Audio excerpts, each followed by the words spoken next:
नमस्कार दोस्तों, मैं उपस्थित हूँ जंतर मंतर पर, जहां रात को सभी युवा आज अपना भविष्य संवारने के लिए, अपने आने वाली नस्लों के लिए यहां एक लड़ाई अपनी सरकार से लड़ रहे हैं।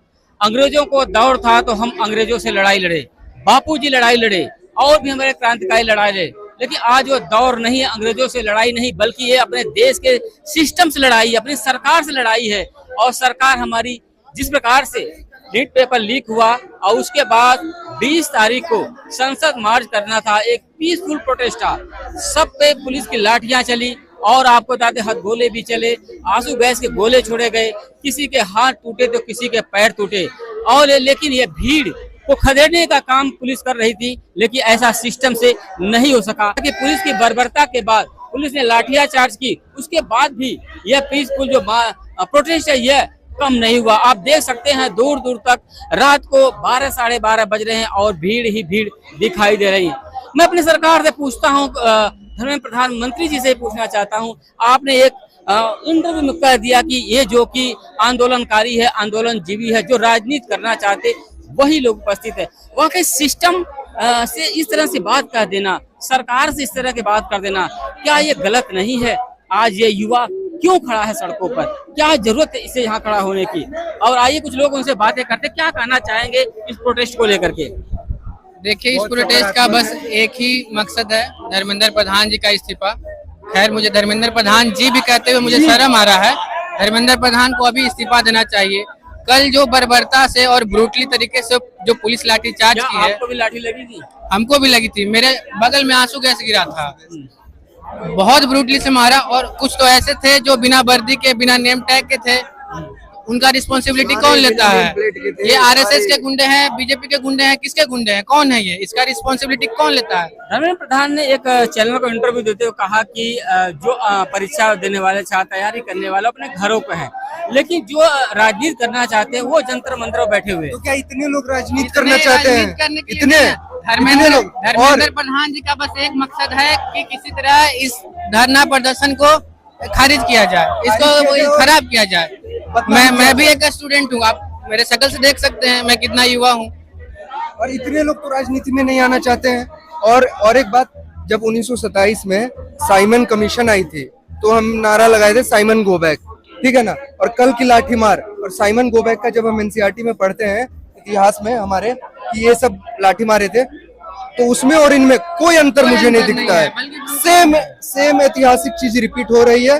सिर्फ भगत सिंह सही बोले थे कि जिस तरह से आजादी मिल रही है गोरों के हाथ से छीन करके भूरों के हाथ में चल जाएगी, और वही हुआ, अंत में वही हुआ। और बीजेपी परिवारवाद का बात करती है।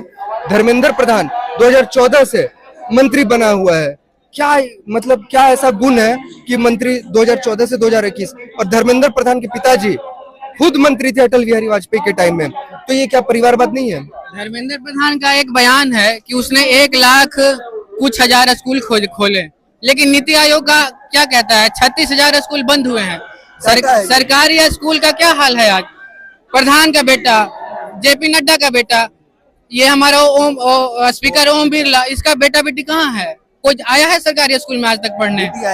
आए सरकारी स्कूल में पढ़े, फिर देखे क्या सरकारी स्कूल का हालत है, वरना इन लोगों को कोई कान में जू रेंगने वाला नहीं है। वही है, जब फ्रेंच में रिवॉल्यूशन हुआ था तो वहाँ की रानी से पूछा गया था कि जनता के पास खाना नहीं है, तो वो बोली थी if you don't have bread then eat cake. ये कोई जवाब है? ये वैसी सरकार है। और चाय आप कहाँ से आए हुए?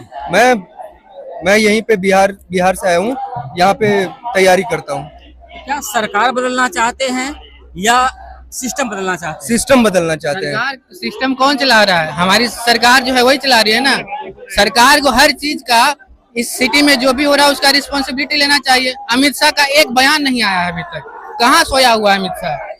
प्रधान का एक स्टेटमेंट नहीं आया। उनका कहना है कि ये कुछ छात्र संगठन है जो अलगाववादी विचारधारा के, वही लोग यहाँ उपस्थित। बीजेपी खुद सबसे बड़ी अलगाव विचारवादी है। बीजेपी सबसे बड़ी का जो ब्रूटल, जो एकदम पुलिस का जो वार था, ये किसका अलगाववाद है? ये हम स्टूडेंट्स का है या बीजेपी वालों का है? आप बताइए। आप सरकार से क्या कहना चाहते हैं? सरकार से ये कहना चाहते हैं कि हमारे सरकारी स्कूल जो भी है उसका स्थिति सुधारे।